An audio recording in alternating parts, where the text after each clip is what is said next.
মহাশয় বরণ করে নেবেন শ্রী অধীর রঞ্জন চৌধুরী মহাশয়কে যুব কংগ্রেসের পক্ষ থেকে।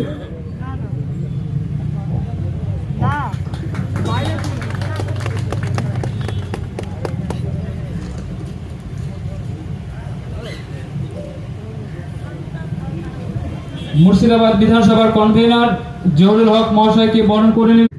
আমরা যাকে স্নায়ুকেন্দ্র বলতে পারি, সেই স্নায়ুকেন্দ্রের নাম পাঁচরাহা মোড়। এই পাঁচরা মোড়ে আমরা অনেক সভা করেছি,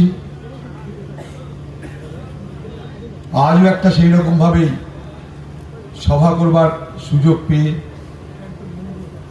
আমার নিজেকে অত্যন্ত তৃপ্ত লাগছে এবং এই এলাকার মানুষের আমাদের এই সভার উপস্থিত হতে দেখে তাদের প্রতি আমার কৃতজ্ঞতা প্রকাশ করার ইচ্ছাও করছি। আজকে একটা খুব পবিত্র দিন। স্বামী বিবেকানন্দ জন্মেছিলেন, তাই আজকের দিনটিকে খুব পবিত্র দিন হিসাবে, যুব দিবস হিসাবে রাজীব গান্ধী বহুদিন আগে ঘোষণা করেছিলেন এবং সেই স্বামী বিবেকানন্দকে স্মরণ করার জন্য সারা দেশ এবং সারা পৃথিবীব্যাপী নানা অনুষ্ঠান, নানা আলোচনা হচ্ছে। ভারতবর্ষের আজকে, পশ্চিমবঙ্গের আজকে এই সংকীর্ণ রাজনীতি এবং সাম্প্রদায়িক বিভাজনের রাজনীতির মাঝে দাঁড়িয়ে বেশি বেশি করে স্বামী বিবেকানন্দের কথা আমাদের মনে পড়ে। আজকে যখন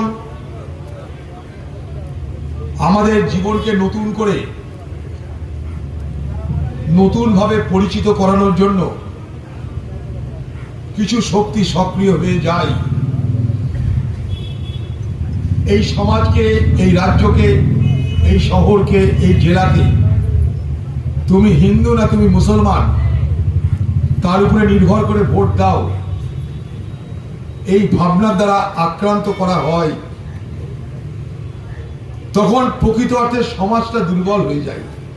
আমরা নিজেরাই দুর্বল হয়ে যাই, আমরা আমাদের সক্রিয়তাকে হারিয়ে ফেলি, আমরা আমাদের নিজস্বতাকে হারিয়ে ফেলি।